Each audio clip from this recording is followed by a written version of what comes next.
The following is rated S for spoilers. I just want to make sure that you don't think this is one of those cameo every week type of shows. It's not. Well, except Bruce. And Blonsky. And Wong.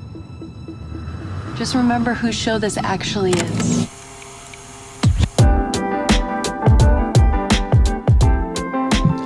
Hello and welcome to the Popcorn Hangover. My name is Alex. My name is Graham. And today we are discussing She-Hulk, Attorney at Law, created by Jessica Gao for TV, starring Tatiana Maslany and Ginger Gonzaga, and all 9 episodes is releasing August 18th and ending on October 12th of 2022 with an estimated budget of $25 million per episode. Graham, how are you doing this week? I'm doing pretty good, man. Yeah? Doing pretty good. I didn't realize this came out on my birthday.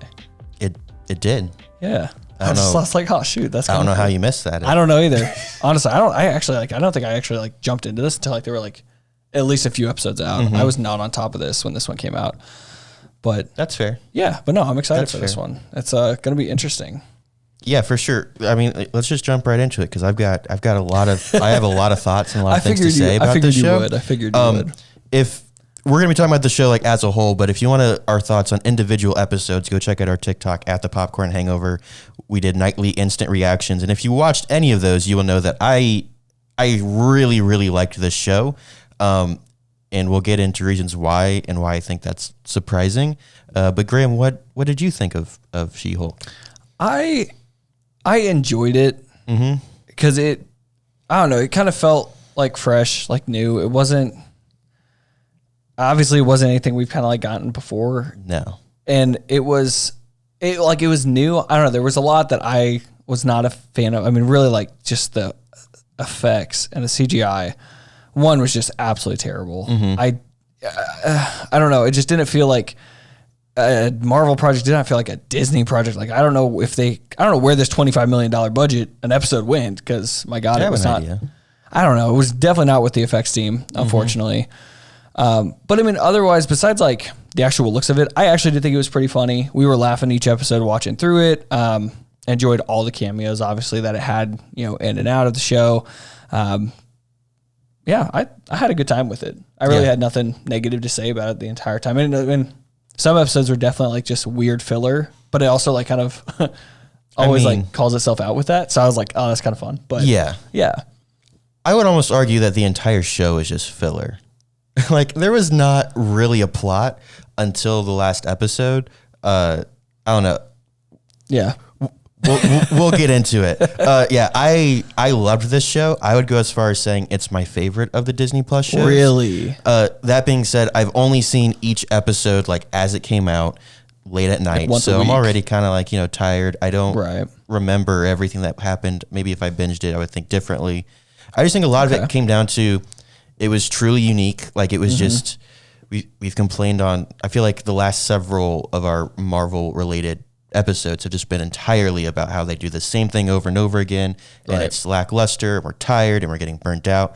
This was completely new. And it was exciting every week. This was, I think since WandaVision, this is the only show where I've been anticipating every Tuesday night getting to watch it. Normally it's okay, yeah, we got to do this tonight, whatever. But I was actually always really excited to get to watch She-Hulk again. Because it was just it was just fun. There was no massive stakes. There was not a whole lot going on. It was just a good old time, and I got to thoroughly enjoy myself for 30 minutes once a week. That being said, I'm a little surprised at myself for liking it so much. Yeah. Because on paper, it's objectively, it's terrible. The writing is a little rough. Like you said, the CG is just god-awful. Yeah. There is no real cohesive storyline. At the end of the day, it is about, Jen trying to balance being Jen and She-Hulk and what's just her identity and all that. And that, I guess, kind of goes throughout the entire show. But then, the last 2 episodes, you have this big reveal that Intelligentsia is all behind it. And then the last episode, the first half is basically what this show should have been of everything falls apart and she has to build herself back up. But that seemed like it would have been a really cool story to follow, but instead it was a quick 15-minute little thing. Like we're just going to snap through this really quick for some reason because we expanded the middle of the show and just had random filler. I don't know. Like there's just, objectively, it's not very good. Yeah. But I enjoyed myself so much. And as I thought more and more about it, I think the reason that I like it so much is this is the most comic booky thing I think that Marvel has done. Easily. It feels, and especially just as a, issues where it's not really like this crazy overarching plots like Civil War or Secret Wars, right? It's just a She-Hulk run and they're doing their thing every issue, and it is what it is. And there's like kind of a loose thread going throughout it all. But I feel like the ending of most comic arcs are always like messy and quickly rushed. And I don't know. I know this is going to sound really pretentious and nerdy, but quite frankly, I feel like all of the critics who are just bashing on this show, saying it's the worst thing ever, have not read the source material or anything like it. And I don't know. I really like this show. I feel like I really like the direction that Marvel is going in terms of just putting it all out there and taking a chance. Yeah. This is the biggest risk I think that they've taken since Robert Downey Jr. as Iron Man. Easily.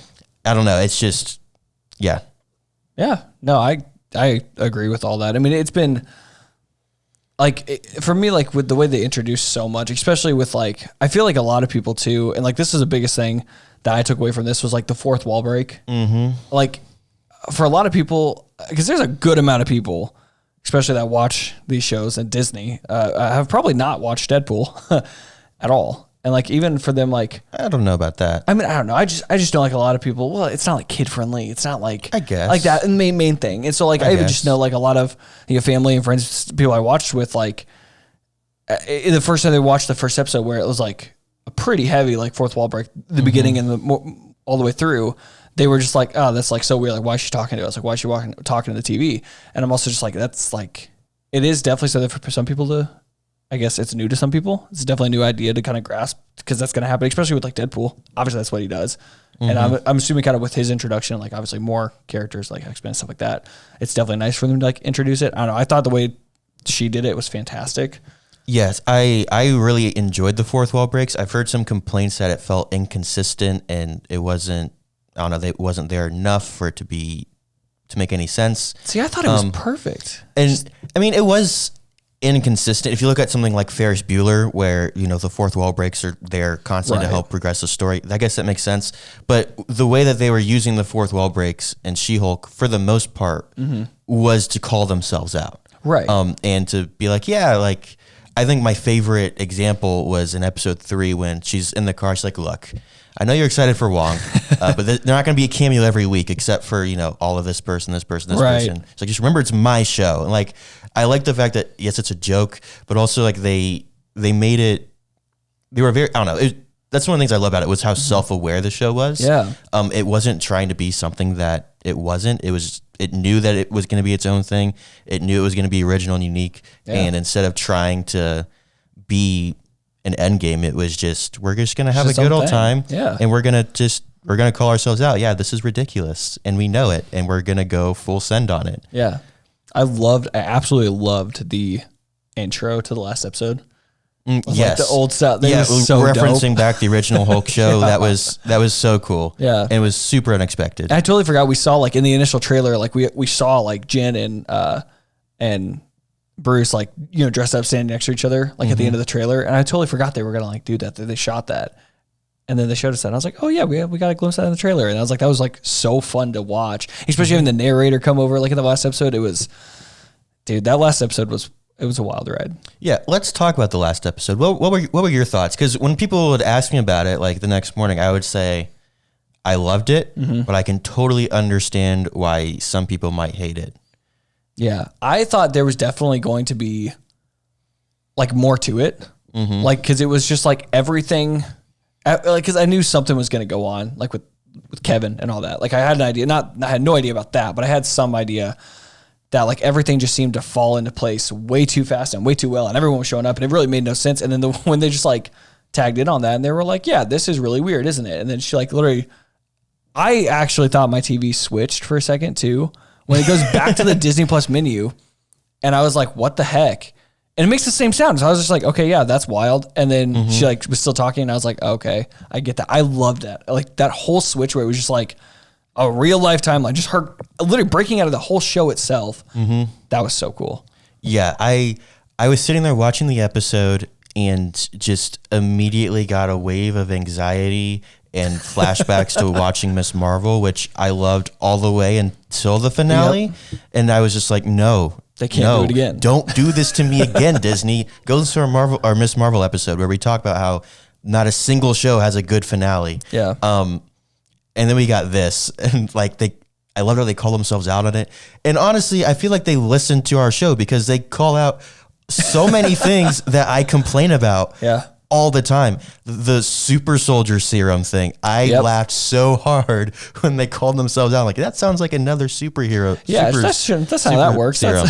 Yeah, I was like, thank you. Because literally anything that isn't like the world ending is super soldier serum. Yep. And I'm tired of it. Yeah, and like I was fully expecting everyone to come back for whatever reason, and I was curious how they're going to do it, and it was random, and I was gonna be so upset. Yeah. I do want to talk about Disney's promotion of the show because I feel like they ruined a lot of the experience with all of their clips and things coming in. For example, with it just being all about Deadpool. Well, no, with like, so for example, for the last episode, they had like clips of Banner punching Abomination. Right. It's like, okay, why is he Abomination? Why is Banner here? Like that would have, honestly, it just concerned me going into the episode, wondering why that was happening, or like revealing that Daredevil was going to show up. Imagine sitting down and then all of a sudden Matt Murdock bursts through the back doors. I would have lost my mind. Yeah. But instead I was like, okay, where's Matt? Okay, there he is. Like, I don't know. I feel like it would have been a better experience if Disney just like let us watch the show. Yeah. And I almost wonder if they took the review bombing a little too seriously. Because I feel like the promotion for this show leading up to each episode, releasing the previously on beforehand. I wonder if like they haven't done that for any of the other shows, right? And I wonder if like I just wonder why was that a decision? Because I hated it. You didn't like it? No, I don't want to see any of that stuff before I watch the episode. I just want to watch the episode and enjoy it. I don't want to know that Titania is going to show up in this one or that she's going to go on a date. I just want to watch it. I mean, for this though, like I felt like it worked the majority of the time, especially because it's just like Jen recapping, and it is one of those. It felt like the recaps are fine. I'm saying when they release like clips from the new episode before it releases. No, yeah, okay. And they start saying, "Hey, Daredevil is going to be in the new episode. Check it out." Right. And it's like I would have preferred if you just waited like an extra day and say, "Hey." Like, I feel like they just like smudged the line of what's a spoiler or not, because they just really just show everything. Which I don't know if it is to. I think in their mind it's to excite people, but it really would be so much more exciting. And I feel like it would get way more people's attention if they don't watch it, the very first night it comes out, and 2 days later they see on Facebook or Twitter or something, they're like, oh my gosh, like Daredevil's in this episode, and they just hop on and watch it. Like, that give you more consistent viewership. Right. I don't know. I do understand like one of the things they're trying to do, like with this show, because it's so unique, I feel like it can bring in a very new audience, and I think that's what they're trying to do. Definitely. They're trying to appeal to more people. I don't know. I just didn't like it. I kind of understand why they did it. I just don't like how they did it. I don't like the execution. Yeah. I get the thought process. I hate the execution. It's fair. That's fair. I think so. You mentioned like how the heck did this show cost $25 million an episode? I wonder how much of that budget went to the just massive list of cameos. I mean, because basically every week there was something new going on. Someone was showing up. What were your thoughts on the cameos? I really liked them because for like what they were, like besides, Wong might have been used a little much. Obviously, though, I really like his whole placement with the MCU. I like that he's just for some reason accessible to everyone. They're calling this the multiverse saga, but this is just the Wong saga. This is the Wong saga. I don't care what they say. Which like I love the idea of him. Like years ago, he was just always like he's like the next Coulson. He's like the next like right hand man. Yeah, that's a good point. He's great. I absolutely love like Wong, and like his cameos. Like I said, the only thing is like the whole Wong and Madison thing, I did not care for any of that. Like that, I thought Madison was really annoying, but yeah. But honestly, the Daredevil cameo, I loved. I really, really liked that. Like that was probably one of my favorite episodes with him being just because, I mean, it's Daredevil, especially as Charlie Cox. Like he's incredible, and the red and gold suit is so nice. Mm-hmm. But I mean, like, I don't know. Like I didn't feel like any of the cameos were like bad. I didn't mind the amount of them. Yeah, I kind of wish we honestly got like Hulk in it a little more. I don't know. I think they used Hulk an appropriate amount. Mm-hmm. Like if he was in it more, I don't think it would have been an issue. Yeah, I wouldn't have been upset, but he just wanted to fit in the narrative. Like I like how he was, yes, he has to be there to give Jen her powers. Mm-hmm. I like how Jen calls him up and like, hey, I'm supposed to represent Emil Blonsky. How do you feel about that? Yeah. Like that's fine. I think if they added him in anymore, while I would have loved to see Mark Ruffalo more, right? I just don't think that would have been super out of place in a show that already definitely. Just has. I say with the way they took out of place. Yeah, they didn't need it. No. Yeah. And the only thing I wish though, especially with that last episode, right, the whole announcement of his son with Scar and all that, we needed more. Especially the fact is he's just like, oh, I'm going to handle some business that I left behind or whatever. You see him flying out like in that last little bit.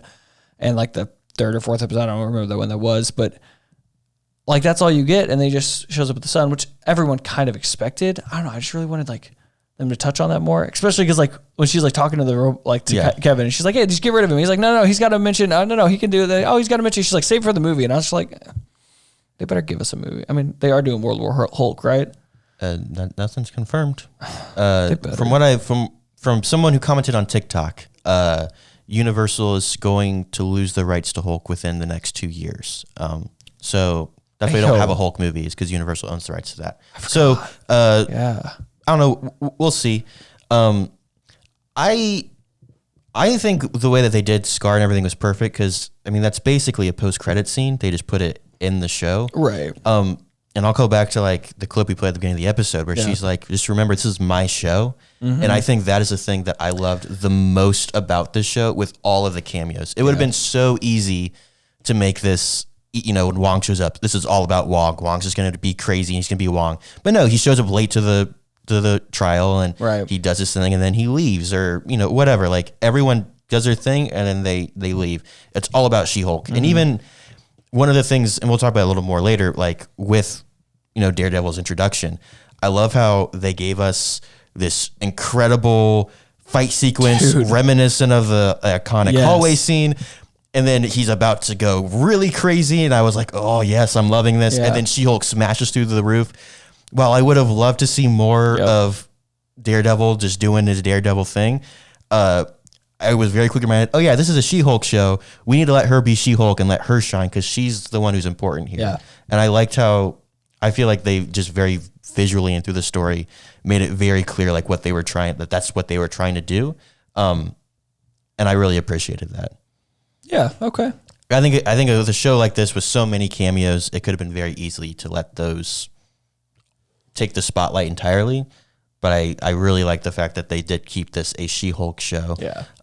Unlike another show that Disney has airing right now, Andor. So overall, you enjoyed the finale and like all the cameos and all that stuff? I would say, yeah, definitely those last few episodes were a favorite over compared to the beginning. I mean, I think the first episode I really did like too. That wasn't bad. Mm-hmm.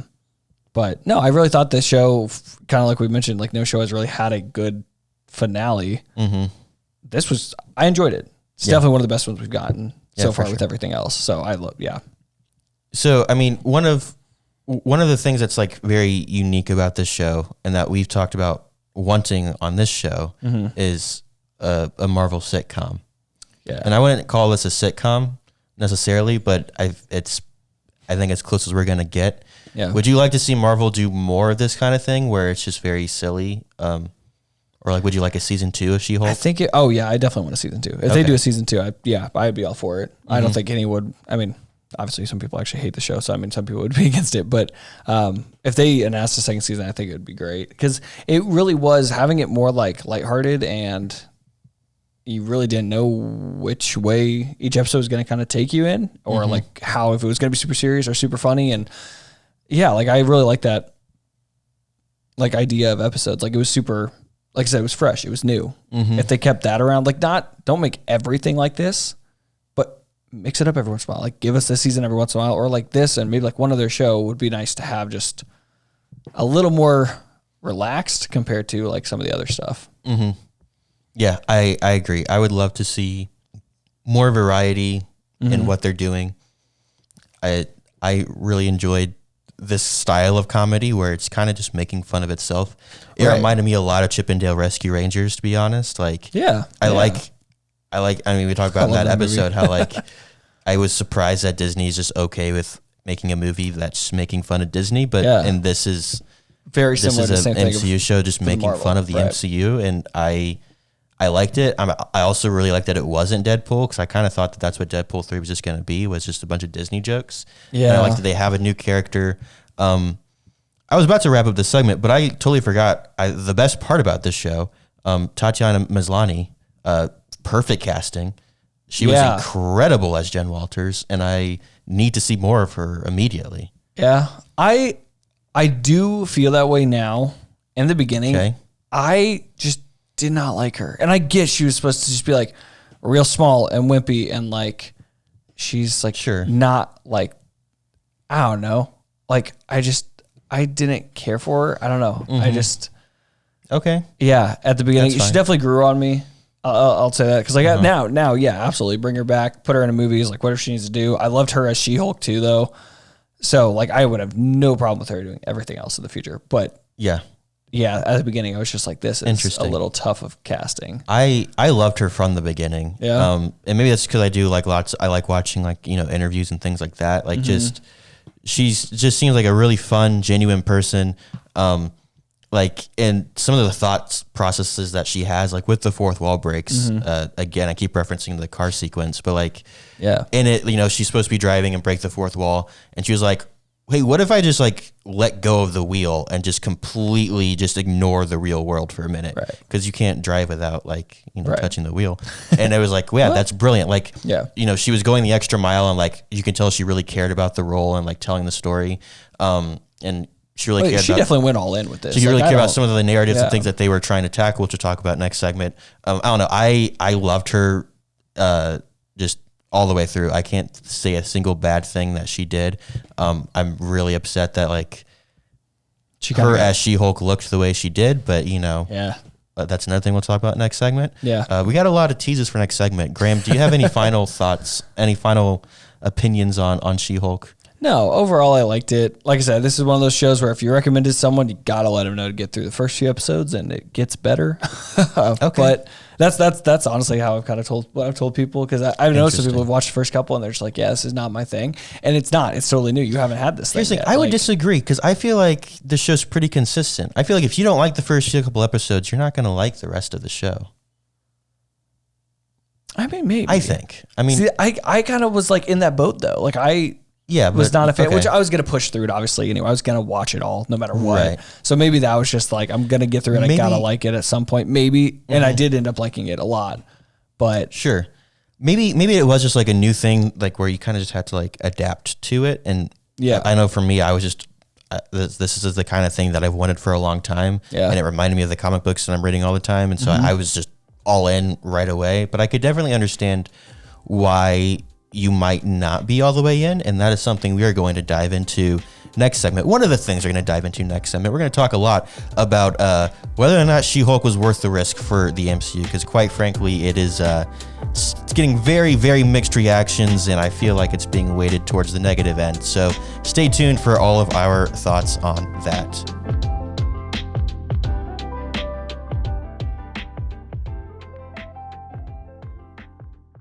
Dude, I'm so glad we're doing this. Yeah, for sure. It's been a lot of fun, and it's not as difficult as I thought it would be. No, not at all. Like Anchor has made it especially easy when it comes to like actually getting our podcast out on the air. Because when hosting on Anchor, you can distribute your podcast on all the listening platforms. So easy getting it over to Spotify, getting it to Apple, wherever you're trying to get your podcast to. Yeah, I think we're on like 7 platforms just through Anchor. And not even just the distribution, but even just creating the podcast. Like there's so many recording and editing tools within it. So you can record, edit, add music in, sound effects, all sorts of things directly through Anchor, and it is free. Dude, that's amazing. It's incredible. So if you would like to start your own podcast, just like ours, go to anchor.fm on your desktop device, or you can go on to your mobile app store and download the Anchor app.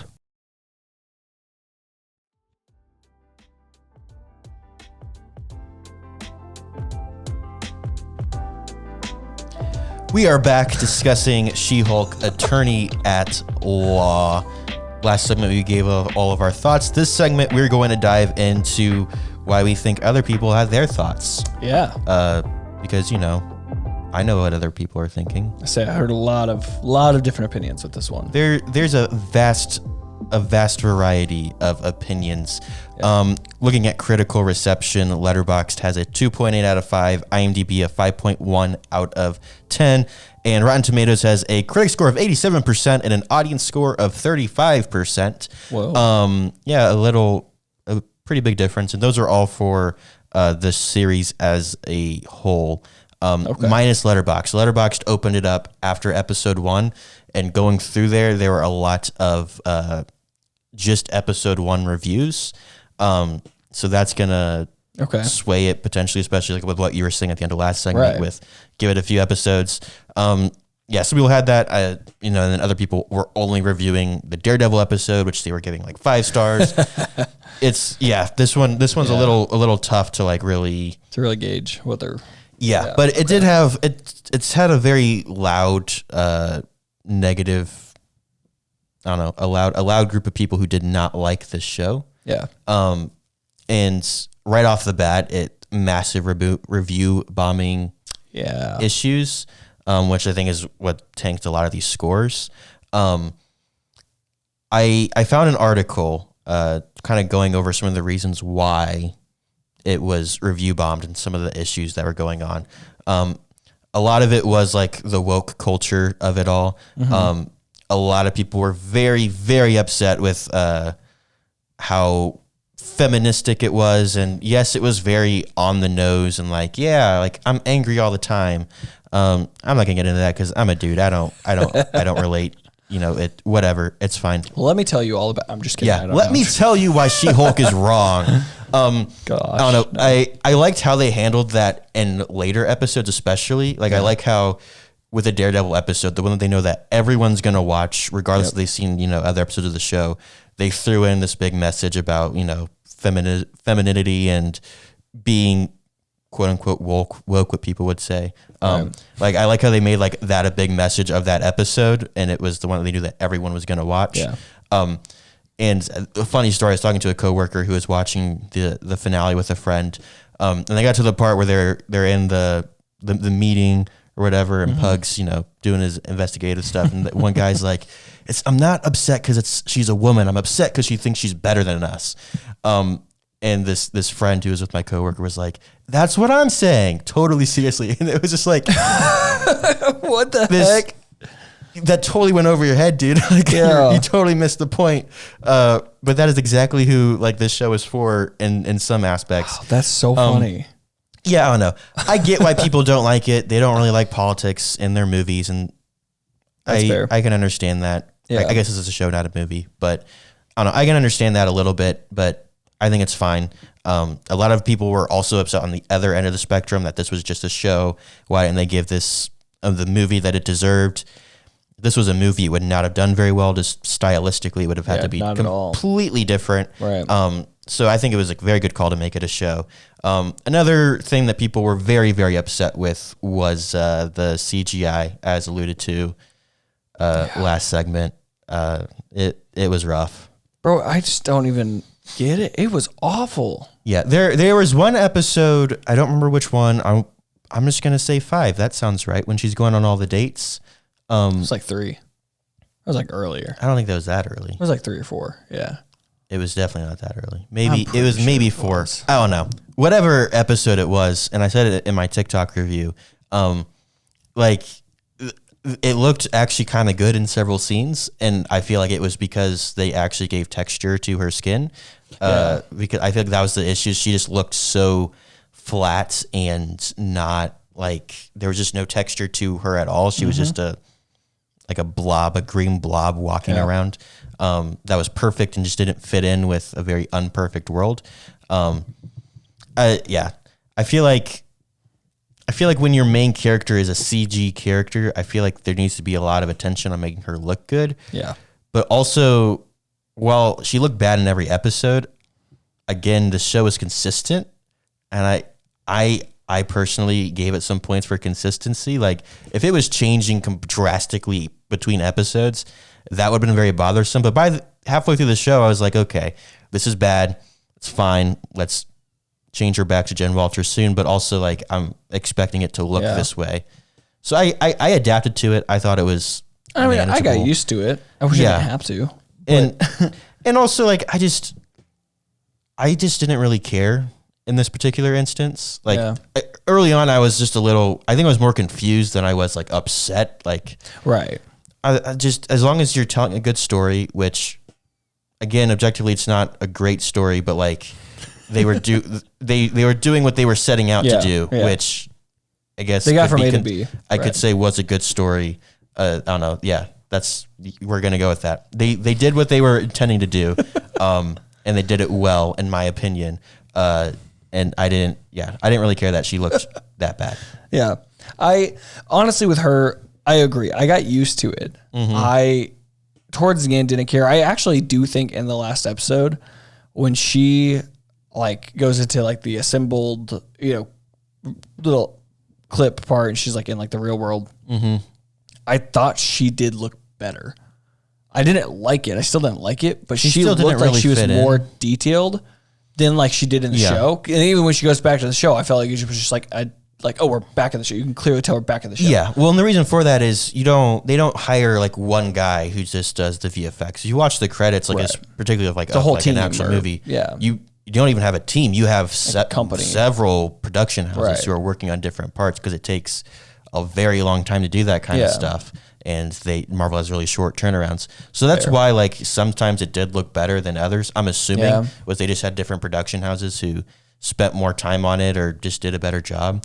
Yeah. And I also wonder if it did have to do with the fact that like Marvel knew that was going to be a very big scene that everyone's going to go back and rewatch because it was so mind blowing that maybe they said, hey, give this a little extra time. I don't know. I mean, maybe that makes sense too. And like I said, it still wasn't like great. I'm really kind of annoyed with the whole, like especially with like Hulk and even Abomination. Like he really didn't turn that much. He was not like, Emil was not Abomination that much. I was fine with the way Abomination looked until the last episode when Blonsky started talking, but it was just his normal voice. It did not match at all. No, it felt like what's his name? And Ragnarok. Korg. Like that's what I pictured. Just a big dude, friendly voice.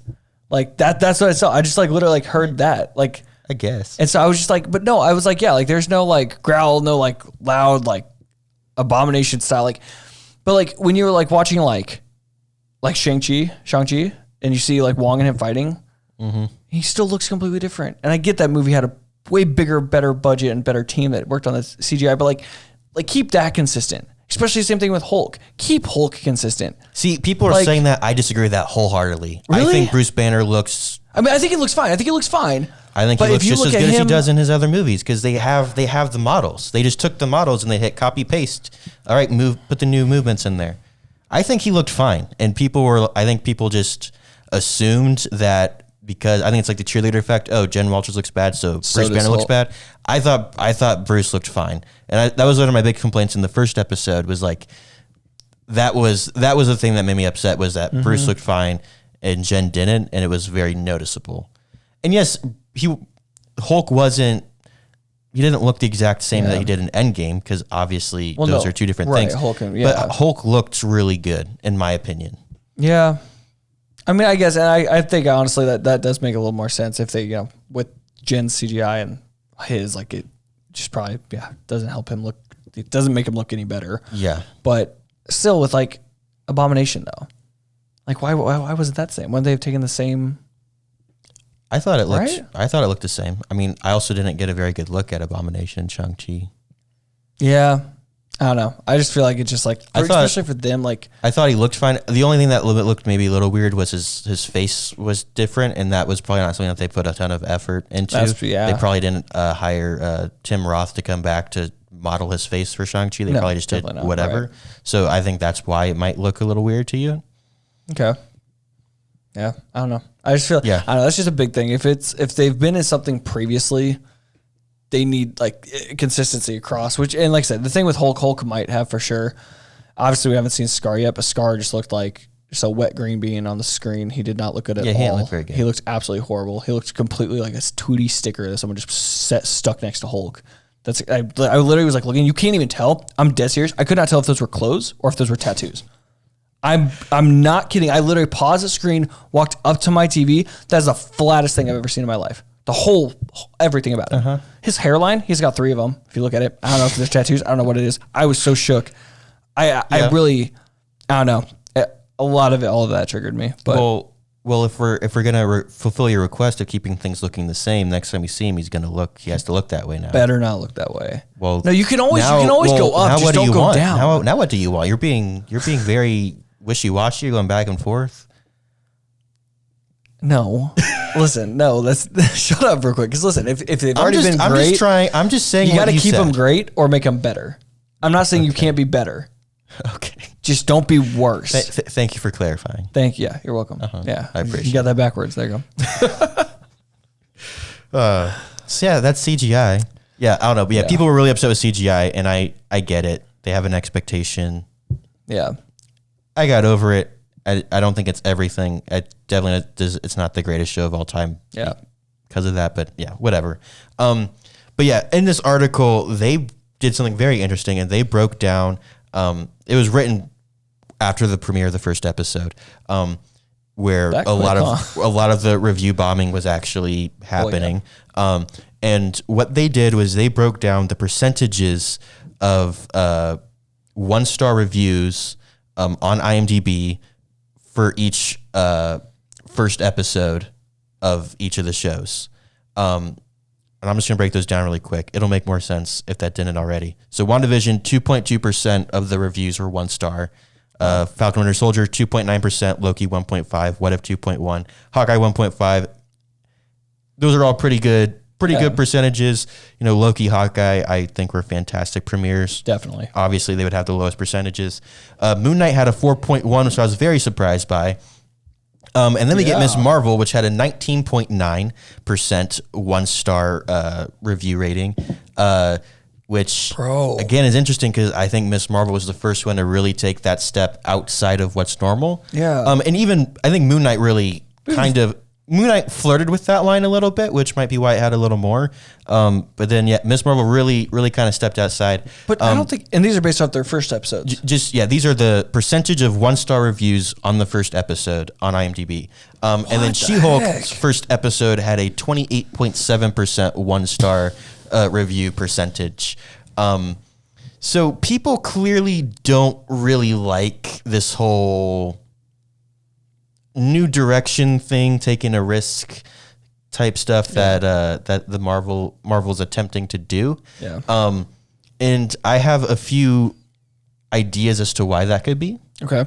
And obviously, you know, the review bombing and She-Hulk specifically had to do with, you know, some of the things we talked about earlier. But I also wonder if the fact that I would consider She-Hulk to be the first non-action based or non-action centric MCU project.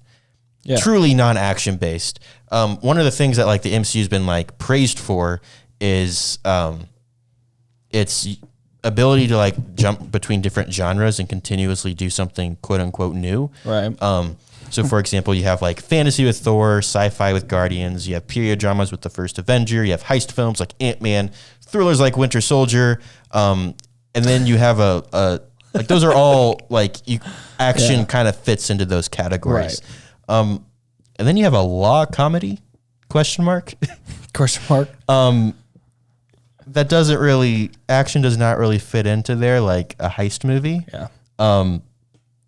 That's fair. I don't know. It's a ballsy move. And I appreciate the fact they did it.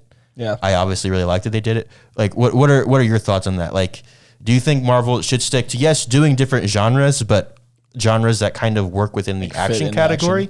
Or should they continue to do stuff more like law comedy where action can be incorporated, but not really? Like, I think if it makes sense, like what they did here, then yeah, introduce whatever you want.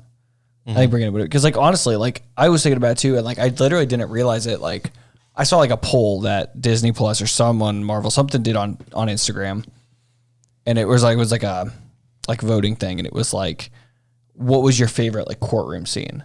Like I didn't realize like 4 or 5 of these episodes out of like all 9 like have like full on little like trial like actual cases. Like she is a literal lawyer. She's presenting a case. She's got like all this stuff, which like I feel like a lot of times like it's just like, oh yeah, she's a lawyer, but she's She-Hulk. Like it's about She-Hulk and like action stuff. And with this taking that direction where she actually was in the courtroom, she was doing her dues, she was like literally doing her job, but also like they gave us both sides. Like, yeah, I would putting this under a law comedy is great.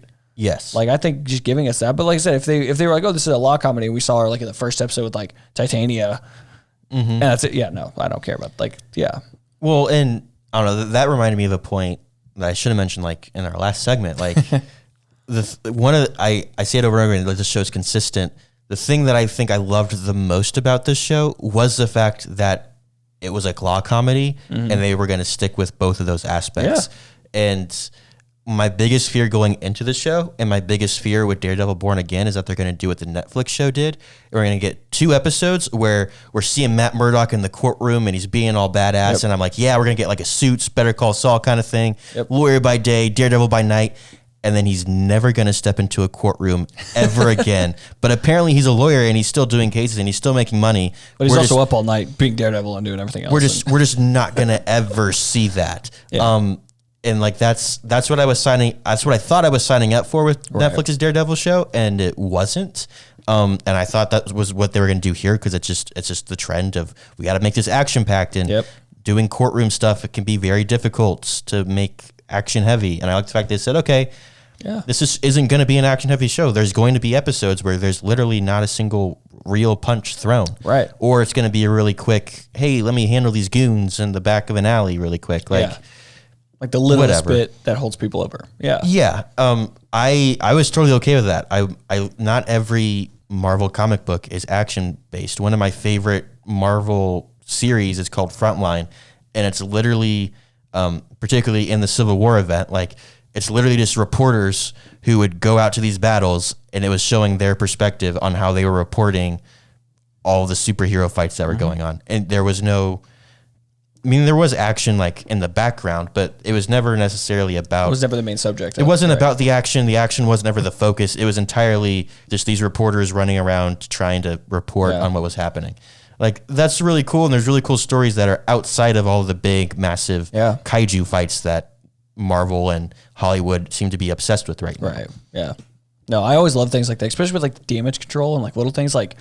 Seeing it from like someone else's like point of view of like the mess that's made. Like, sure, they saved the day, they destroyed the city. Like, the heck, like it could be really cool. Yeah, and I hope that they continue to not be scared to not make everything entirely action based. Yeah, and the only thing like I don't know. The only thing I'd be a little worried about, like if Marvel was actually like if Disney is doing it, it's a Marvel plus Disney TV show, or Disney plus like Marvel TV show, like kind of style show, like what we've been getting.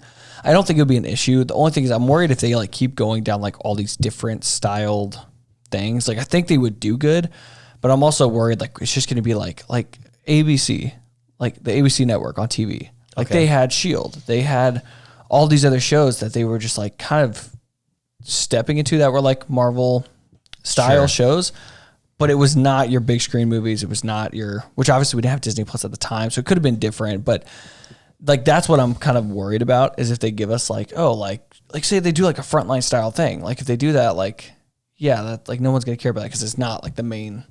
Right. I don't know. I think it's still going to be done well. She-Hulk is the most successful female, I want to say female superhero, but female Marvel hero. She has the longest running solo arc. So like she's gonna sell well because people know She-Hulk. Right. But I agree that could be. Because like me personally, I would love to see those shows. I would sit there and watch those all day, especially because they could just like do them on whatever's happening in the world with these heroes and kind of giving us like filler of like, oh, there's been a 5-year gap. Well, here, this kind of what happened in that, whatever it is.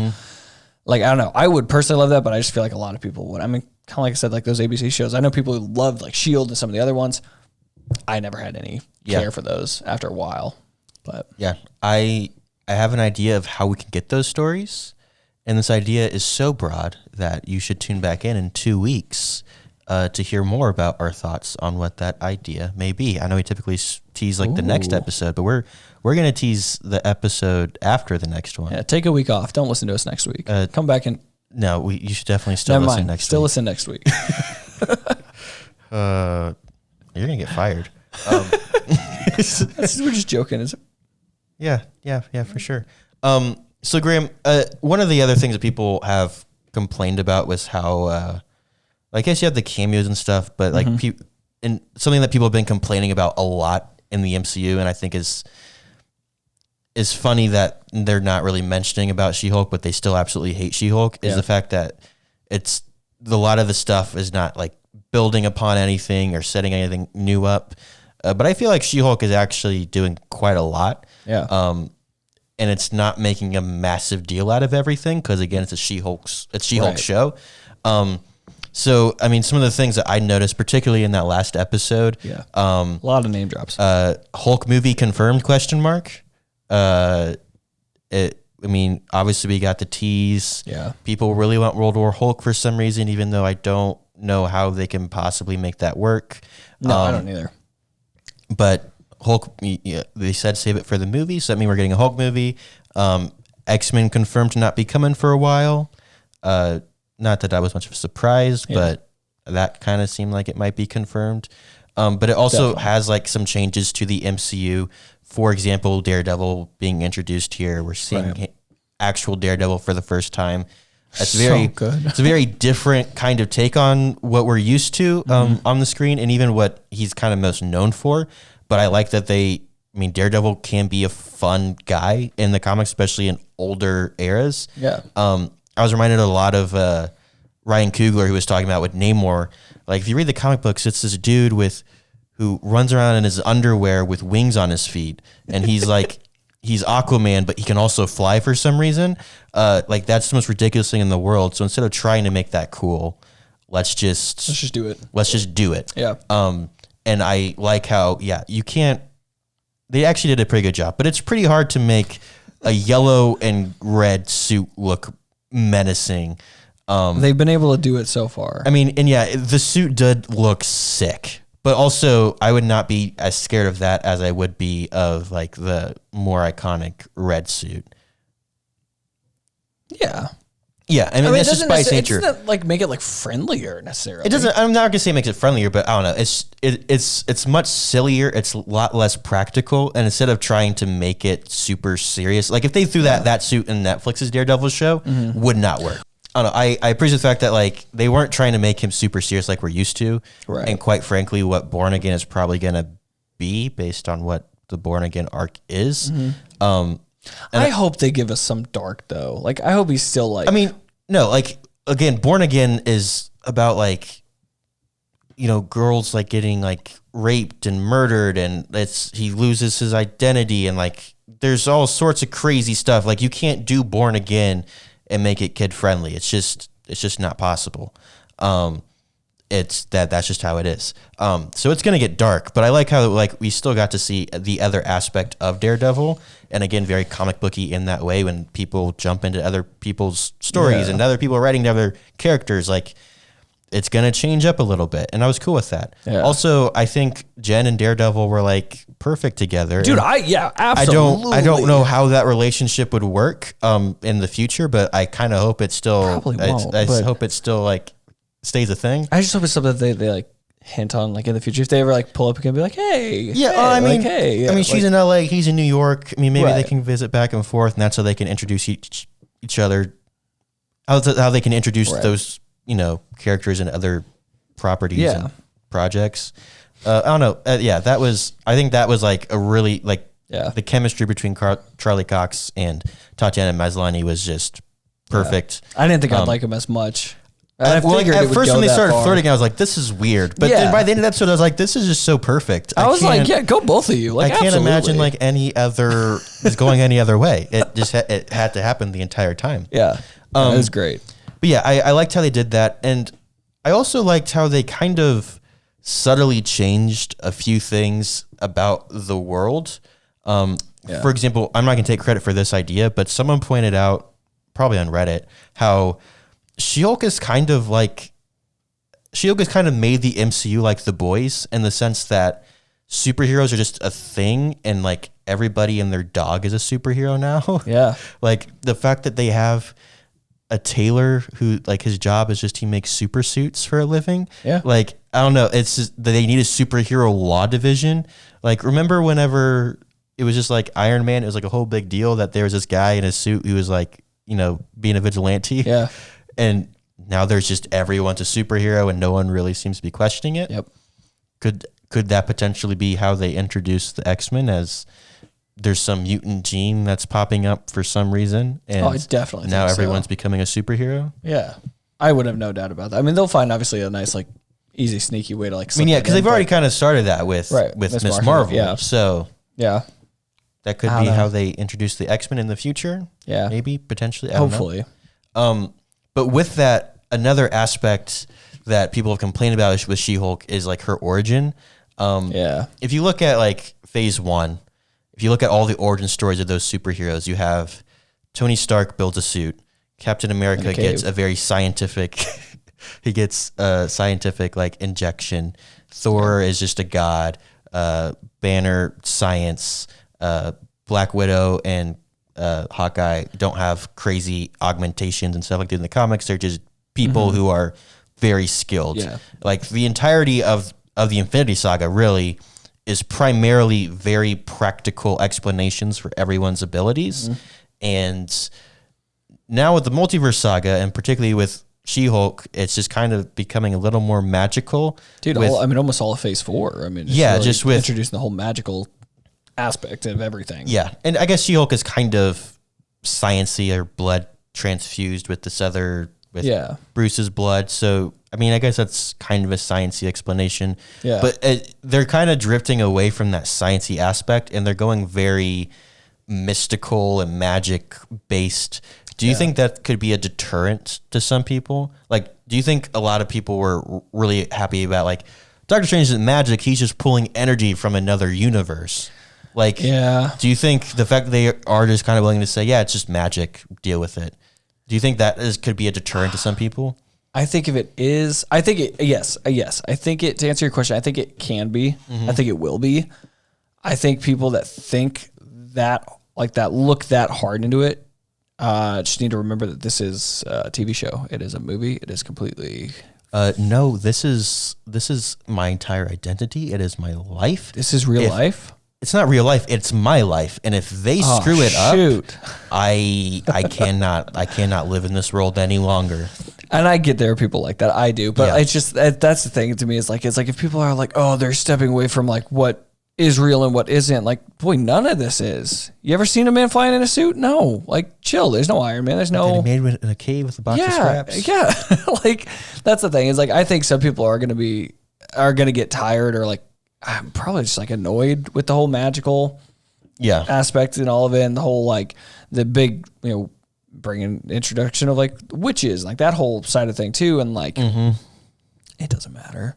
Yeah. It's still all tied in. I mean, it's all one universe. I think just get over it. If you don't like a show, don't watch it. You can watch the next one. Sure. Yeah. Go for it. But that's one thing I know. I know we kind of like talked about like this show being like its own thing.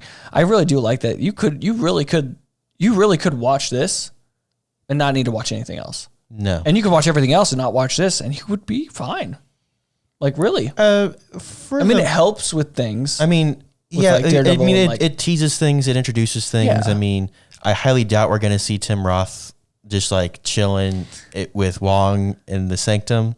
I doubt that's going to happen, but that's a possibility. Also, when are we going to see are we going to get like a magic show of like Wong just like training all of these people that he keeps bringing to Kamar-Taj. We have America Chavez at this point. I mean, Ned he may not remember it, but Ned's magic now. You got Abominations over there. He's not really magic. He's just kind of there, I guess. Right. Wong is he just going to make his own like, it's going to be like the West Coast Avengers. Sorcerer, like Avengers team. That would actually be, honestly, that'd be dope. But yeah, I mean, homie's taking on a lot of responsibilities as Sorcerer Supreme. So he's just the Sorcerer Supreme. He can do it all. He can do whatever he wants. That is true. I don't know. I honestly keep forgetting how many people are just willing to pack up and move away with him. Yeah. I mean, it's Wong. I would, dude. If homie like gave me a ring, like sling ring, he'd be like, yo, dude, I'm sorry. Quit my job. I'll tap out. You can find a sub. I'll be gone. Graham, do you have any final thoughts on She-Hulk, or let's answer the question that we're asking in this episode. Do you think that She-Hulk was worth the risk for Marvel? You do? Definitely. I think it opened a door for a lot of people that needed something fresh, that needed, have been wanting them to call themselves out pretty much. They've been needing that little, like, it's not a reset by any means, but it's definitely like a direction that some people have been wanting it to take for a while. And I think it's a risk that I'm glad they kind of took. I don't think it really hurt much. Like I said, I mean, besides the reviews, like with anything at all, like I think if you do take someone else's opinion for a lot of things, you just watch it yourself. Like watch it yourself, see if you enjoy it. If you enjoy it, great. That's fantastic. Cause like I know a ton of people who did not like this show. We had no problem with it. Really. I mean, there's a few little things, but besides that, like, no, I would watch this again. I would sit on the couch, turn this on, no problem. Daredevil, absolutely. Like, I loved it. So, I don't know. That's all I got to say. I think it's, I think it's exciting. Yeah, I agree. I hope they continue to expand upon what they've done in the past, and they continue to develop and evolve. It's the only way this is going to work. Yeah. I love how self-aware this is. I love how they went into this, and really the villains are the people who of the story are the real world people who are bashing on the show because feminism is controversial for some reason. Like it's just, I don't know. I love kind of how they are willing to take a hit financially, to be honest. Like, and they're willing to take a risk with these Disney Plus shows and give us something new and original. And I hope that some of that can expand into the movies at some point. Yeah. But even if it doesn't, I mean, we're getting really cool, entertaining content. Definitely. I was very happy with this show, if you couldn't tell by the last hour. It seemed like Graham kind of enjoyed this show. And yeah, I hope we continue to get a lot more of this kind of thing. Definitely. You've been listening to The Popcorn Hangover. My name is Alex. That is Graham. Let us know what your thoughts were on She-Hulk. Did you like it as much as us, or are you kind of like the very loud crowd who did not like it? Let us know on all of the things: Instagram, TikTok, Patreon.com, all at The Popcorn Hangover. Next week, we are discussing... we're not discussing a Marvel film, but we are going to stick in the superhero realm. It's going to be a good one. I'm going to go with that. Graham, that did not sound very convincing, but I'm excited for it, and you should be too. Tune in next week. Other than that, that's all I got for you. Peace.